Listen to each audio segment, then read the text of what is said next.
வீட்டில் போர் அடிக்குதுன்னு சொல்லி என் ஃப்ரெண்டு வீட்டுக்கு போனேன்.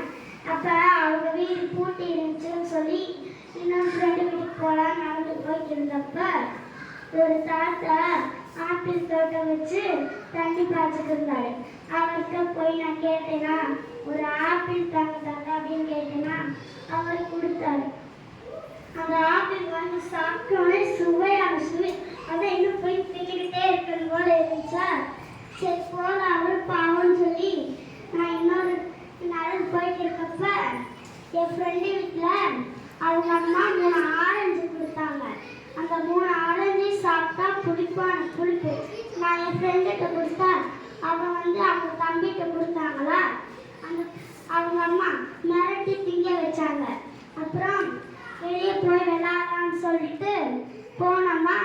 அப்போ வந்து அவங்க வளர்த்துட்டு இருந்த ஸ்ட்ராபெரி மரத்தில் ஒரு 3 ஸ்ட்ராபெரி வளர்ந்துருந்துச்சா. அந்த 3 ஸ்ட்ராபெரியில் என் ஃப்ரெண்டு எனக்கு ஒரு ஸ்ட்ராபெரி வாங்கி கொடுத்தால. அது புளிப்பான புளிப்பின்னு சொல்லி நான் சாப்பிடலையா, அது அப்படியே என் ஃப்ரெண்டுகிட்ட கொடுத்தேனா. அவள் சுவையாக இருக்குன்னு எல்லாத்தையும் பிடிக்க தின்ட்டால. அப்புறம் சரி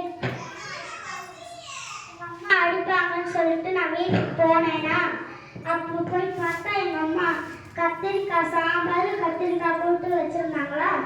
சரி இதெல்லாம் எனக்கு வேணாம் சொல்லிட்டு என் ஃப்ரெண்டு வீட்டுக்கு போனேன்னா அப்போ கேரட் சாம்பார் வச்சுருந்தாங்க அம்மா.